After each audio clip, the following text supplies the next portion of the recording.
$36,000 drop. If you take the high here, 48,000, and you drop that same amount, 36,000, you get a price target of 12,000. All right, we are back with Gareth Soloway, Chief Market Strategist of In the Money Stocks, and the man who's been calling Bitcoin to 20,000 since the end of 2021. We've all been looking for a little bit of a repricing and deleveraging, and you've been holding strong with that $20,000 call. So I think we're getting closer by the day. What do you say, Gareth? Good to have you. Thanks for having me. It's so good to be back and chat with you. Yeah, so it certainly seems like we're getting there, right? We just breached 30,000 for the first time since 2021. And again, we are getting a bounce here because it is a technical level. In fact, might as well get my charts and kind of take a look. But you can see here very clearly that this level here is where we finally saw that support, which makes a lot of sense, right? And if we just go back and kind of rehash what we talked about, I think a month and a half ago, we were talking about how Bitcoin was in a bear flag pattern formation, right? So you had the high from 69,000 down to the 33,000. And then again, notice how all these highs align, all the lows align, staying nicely consolidating inside of that. And that is, again, a bear flag, or in spirit of bear flag. Basically, what I mean by that is if you were to look at this pattern on 1,000 charts, approximately 80% or so would be breaking down. That's what happens to them. So again, when we're looking at technicals, remember that it's all about probabilities, right? So we just try to look for things that happen more than they don't happen, and then we go with that direction. The more, obviously, the higher the probability, the better. But you can see right here, we are at support right now, and we're getting a little bit of a bounce back to 31.6 after we reached 30,000. Yeah, and I know you and I have had several discussions. It's funny, I hadn't talked to you in probably about a month, and it seems like, things are boring, and then whenever you and I schedule something, we get these huge events. It's really funny. The discussion is, and my thesis has been, it's going to be very difficult to break that $29,000 level, just because over the last 2 years, there's been so much support there, and that's where a lot of the institutions are really jump in and want to start accumulating. But we'll have to see. We didn't break that low yet. That 28.5, I think, was the low of July last year. So right now, that still is holding up.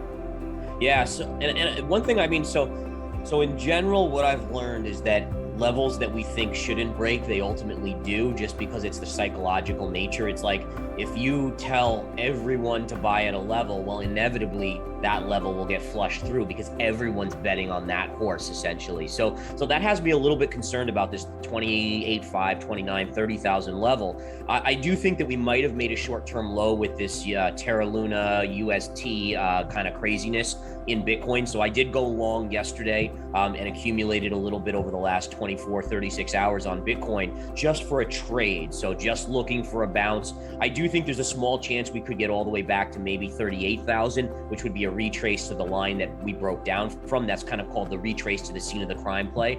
But the one thing I would love to share with you is take a look at this. And this doesn't look pretty, but this is kind of so 20,000 is my best case, right? For me, it's like, I can't see it not going to 20,000. I think there's probably an 80% chance that it goes to 20,000 for me. There's also another angle that I'm looking at, which has a price target of 12,000. And I just love to go through this with you. And you can give me your, Greg, you can kind of give me your thoughts on it. But basically, one of the things that I've recognized here is that if you take the high here at 69,000 to the low here of 33,000, that's a $36,000 drop. If you take the high here, 48,000, and you drop that same amount, 36,000, you get a price target of 12,000. So in technical analysis, we refer to that as a measured move, right? So this move here is equal to what this move ultimately could be, right? So the idea there is a potential for a measured move gives us $12,000 as a price target.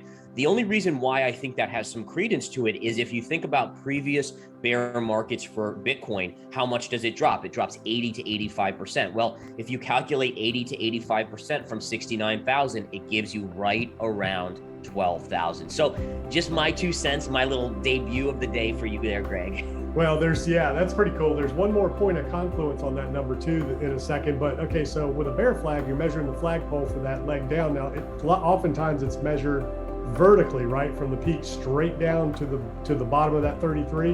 What would that be? So straight down to the 33. So you'd have 69 to. Are you talking from the high here? Yeah, straight down to 33. To 33.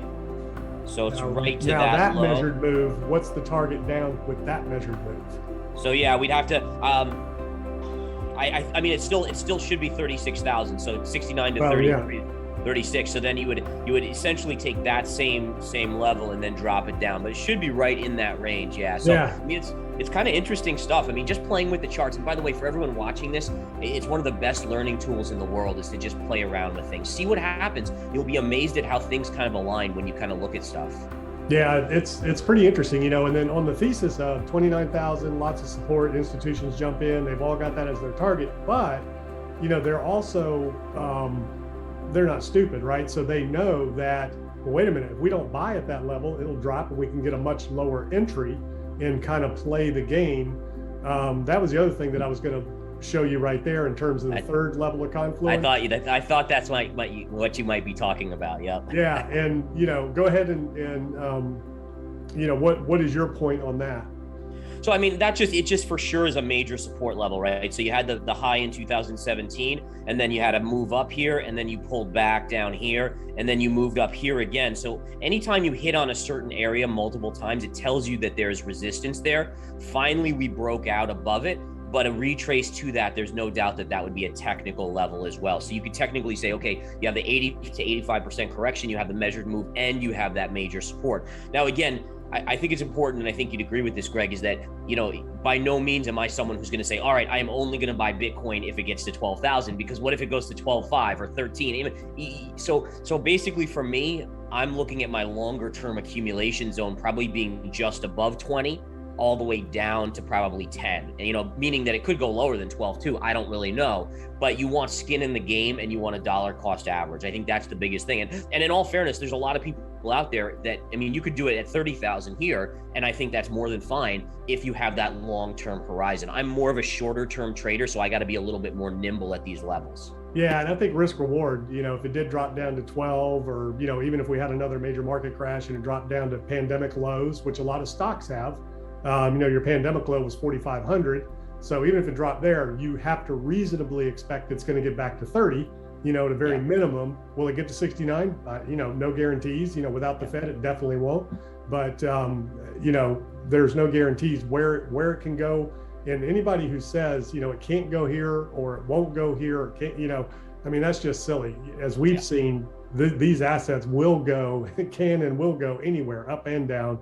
Now, the other thing that I was talking about on that third level of confluence of 12,000 is initially last year, after those March, April peaks, and we were working our way down to the lows of, June, July in 2021, I was targeting 12K for potential downside back then, because for me, the way I look at it, that was the move where you started that back in June of 2019, before the pandemic.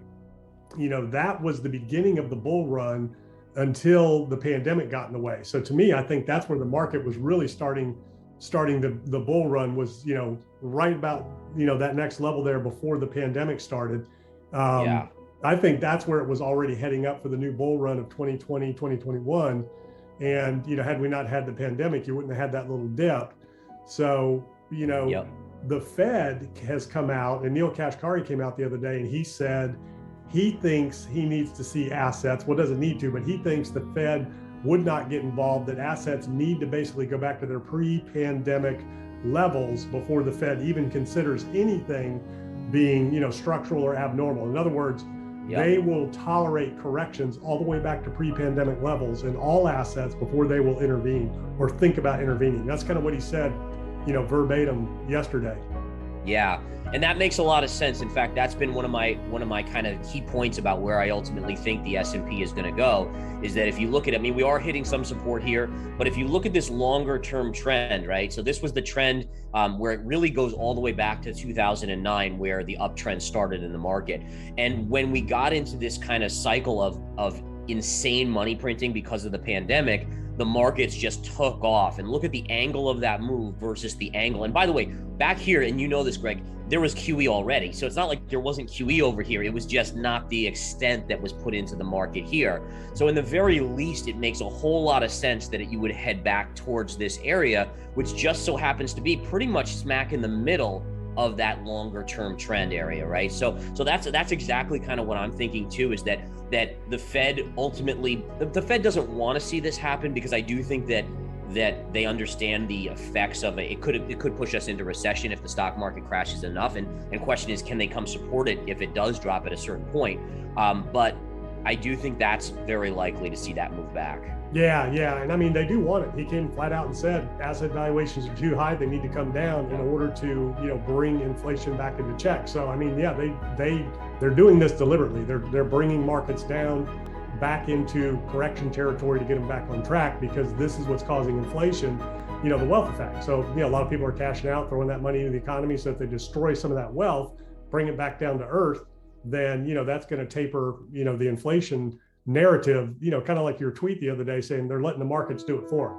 So they're bringing markets down purposely to let the markets, deal with inflation at a certain level. And, to your point, there was QE since 2009 when the program was instituted. But I think that last, 2020,